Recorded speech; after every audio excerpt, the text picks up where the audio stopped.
Amongst the non-Arabic speaking Muslim world, such as in Southeast Asia or in South Africa, the biggest weakness of our ummah is the lack of understanding of the meaning of the Quran. He understands the Quran in Arabic. Yes, he understands. Unlike my people, we non-Arabs, we read for sawab, blessings. You know that? This is a bitter pill to swallow, an unfortunate topic that we Muslims have to address. Is reading the Qur'an sufficient to read it in Arabic, even though I don't understand it? Will I be rewarded for that? Or I must read the English meaning or the Urdu meaning in order to ponder its meaning? Is it enough to only read the Quran without understanding its meanings?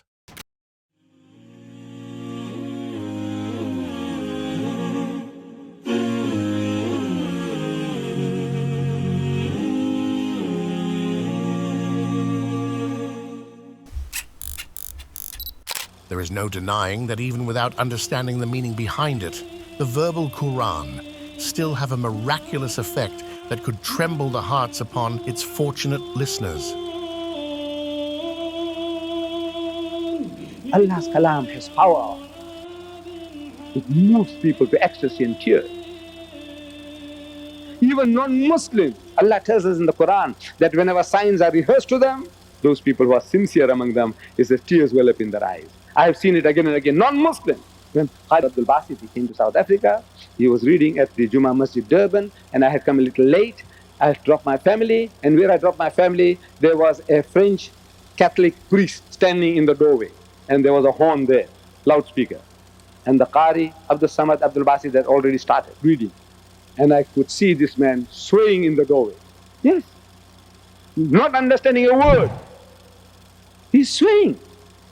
As if, he's in trance, he's in a trance. Allah's Quran can do that.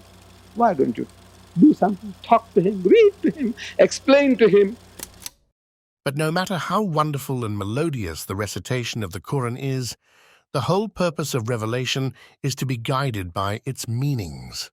Of course, there are quite a number of non-Arab Muslims who had diligently studied Arabic for the love of the Quran itself, and many are at least able to understand the Quran even without being able to speak the language. But in all honesty, due to the sheer effort needed to learn it, most have not. This is quite a sensitive topic amongst our non-Arab Muslim societies, who traditionally had placed too much importance on simply memorizing the Quran and the ability to read it well melodically, over understanding its grand meanings.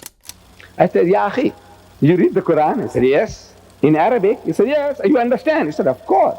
He understands the Quran in Arabic. Yes, he understands. Unlike my people, we non-Arabs, we read for sawab, blessings. You know that? And I believe we will get the blessings. You know what we go through in Ramadan, Taraweeh? The longest prayer of the day, Isha. Then after that followed by 2 Nafil Sunnah. Then we do 20 Taraweeh. Then we do 3 Witr. And then we do 2 again Nafil.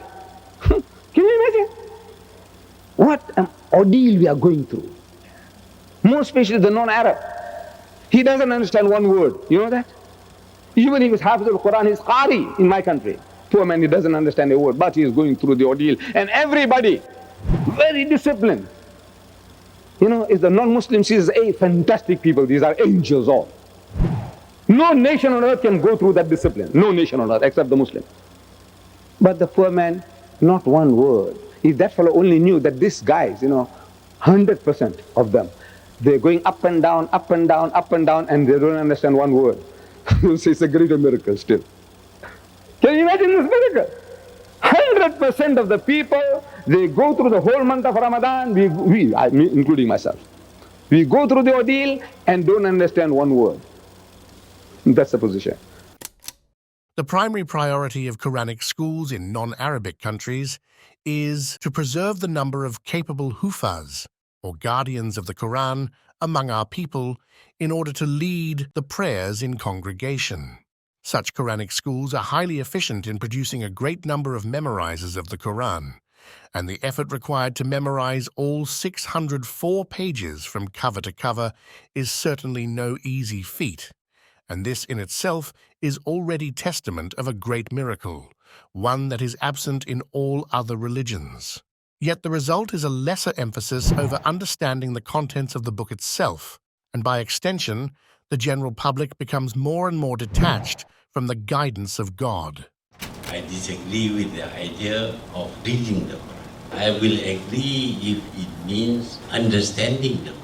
The problem that we have today is because people don't understand. The stress is more on reading, on memorizing, but not on understanding. We have schools and schools everywhere where people seeking to have more merit for their afterlife start schools where people memorize the Quran but don't understand them.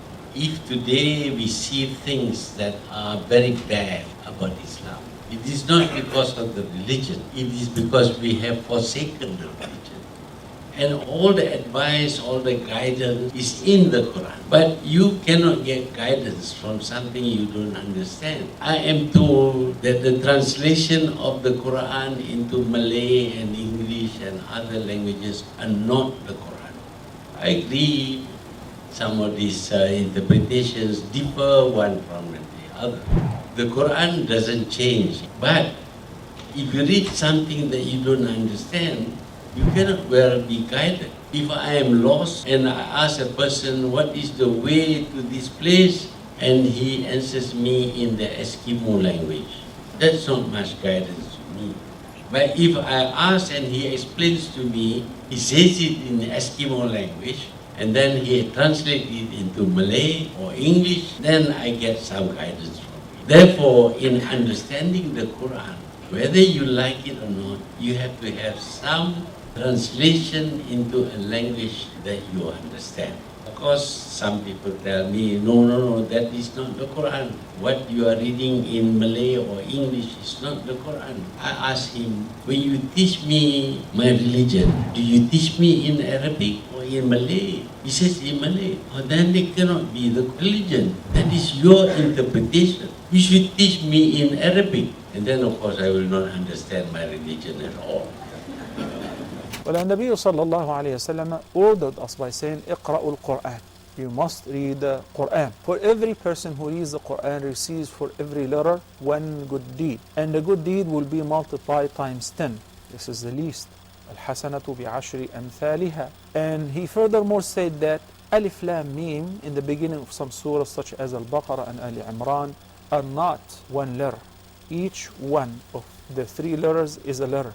Alif is a letter, Lam is a letter, Mim is a letter. So in order to emphasize that the magnificent word of reading the Quran, for each letter you get 10 good deeds. But also Allah subhanahu wa ta'ala said in the Quran, أَفَلَا يَتَدَبَّرُونَ الْقُرْآنِ. When they ponder the meaning of the Quran, the purpose of reading the Quran is in order to soften our hearts, to bring tranquility and khushu' to our hearts and mind, and to know what does Allah subhanahu wa ta'ala want to tell us. Imagine if you are engaged and your beloved person sent you a message which you kept preserved and without opening it. Would that serve the purpose? Of course not. You'd enjoy it most if you open it up and read the contents.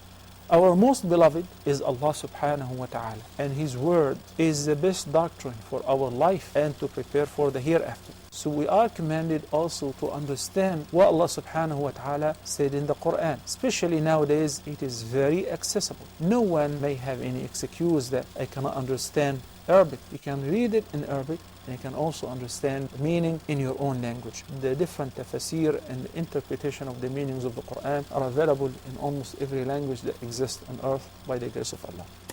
All Muslims, Arabs and non-Arabs alike, have a responsibility to understand the Quran. Therefore, we must read the translation from cover to cover at the very least. However, the best thing we non-Arab Muslims can do is to immediately begin learning Arabic. There are too many benefits of understanding Arabic to our faith, to our knowledge, and to all of our ibadah. No matter how busy in our career we are, or how much responsibilities to our family we have, as Muslims, we must strive to improve ourselves and begin our journey of understanding the wondrous words of Allah through learning the Arabic language. It's going to take years, perhaps even decades, but we must start somewhere. Many of you don't know Arabic. That's okay. My job is to make you feel bad about that, but also to tell you it's easy to learn. I'm telling you, it is. You're like, no, it's not. There's so much information. Yes, it is a lot of information. So was programming, and you're now writing code for apps, you dummy. That stuff is way harder. So is calculus, but you're taking it in class and not complaining about it. So is biology in high school. A lot of information. So is the SATs. And so what? Why are you intimidated? You're so capable of learning so many complicated things. But when it comes to this, I don't know. I've seen kids play some video games. The amount of menus and submenus and items and upgrades that they know off the top of their head. Oh, it's easy. You just got to press. They're like, how did you know that, bro? It's crazy. You remember all of them. You remember all these movie references, all these, you're hufaz of songs. The Quran, I don't know, it's so much work. MashaAllah, you must have worked so hard. No, the human being is capable of learning anything that becomes a labor of love. The brain is incredible. And on top of that, when you're trying to learn this language for the sake of Allah, you're holding to a rope. So divine help starts coming through into your heart and your soul and your brain. And it opens up in ways you never imagined before. How dare you say it's hard? And by the way, whoever holds on to the Quran is becoming what? Strong. Your mind will become strong. Your memory will become strong. Your ability will become strong. Your confidence will become, everything will become strong. Just hold on to Quran. Begin. Everything begins with making a sincere niyyah, or intention in the heart. After that is to make a dua to make ease our journey of learning the Arabic language. Advertise your serious intention to your friends and family, and you'd be surprised by the amount of help you'll receive by surrounding Muslims. Inshallah, the process of learning the language would be made easier. If you enjoy this video, please like and subscribe to Islamica to support our efforts. Thank you.